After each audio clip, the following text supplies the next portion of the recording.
Samedi 28 et dimanche 29 mai, le Grand Chalon organisait pour la première fois un week-end porte ouverte, le Grand Chalon Tour. Le Grand Chalon Tour, c'est vous.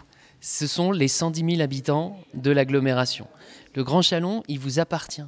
Si on peut faire des choses, c'est parce que grâce aux habitants de ce territoire, nous pouvons construire des routes, nous pouvons donner des cours à des élèves qui veulent faire de la musique, de la danse ou bien du théâtre. Nous pouvons renouveler nos réseaux d'eau et d'assainissement. Nous pouvons développer l'économie sur ce territoire, etc., etc. Alors ce Grand Chalon Tour, c'est l'occasion pour vous de mieux connaître comment nous fonctionnons et surtout de vous approprier ce territoire qui est magnifique et qui a en lui toutes les capacités pour rebondir et se développer.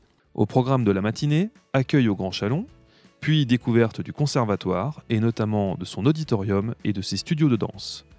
Direction ensuite l'espace des arts pour une dernière visite avant la fermeture pour travaux dès la fin de cette saison. L'un des temps forts de ce Grand Chalon Tour fut à n'en pas douter la découverte du vestiaire de l'Élan Chalon au Colisée. Passage enfin sous les bassins de l'espace nautique. Moi, j'ai emménagé sur Chalon il y a un mois. Donc en fait, je commence à m'intéresser aux structures chalonnaises pour découvrir Chalon et puis participer après aux activités sportives, nautiques, spectacles de Chalon. Voilà, c'est pour ça que je me suis inscrite au Grand Chalon Tour et je trouve la visite mais plus qu'ultra passionnante. C'est vraiment, je pense que je ne regrette pas du tout d'être ici. L'après-midi, c'est par la station d'épuration du Port-Barrois que la visite a commencé, avant de prendre la direction du service gestion des déchets.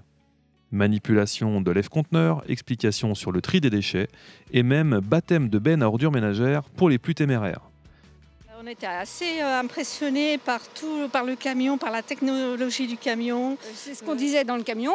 Ça, déjà, c'est bien parce que c'est une première fois qu'on voit ça. Je ne sais pas si ça s'est fait avant. Mais surtout aussi, ça permet de réconcilier, moi c'est ce que je dis, l'usager avec leur service. Parce que ça, c'est très important. Enfin, passage par Sonnéor pour tout savoir sur les travaux d'extension de la zone et son raccordement à l'autoroute qui permettront d'accueillir demain de nouvelles entreprises. 150 personnes ont participé à cette première édition du Grand Chalon Tour qui devrait être reconduite dès l'année prochaine.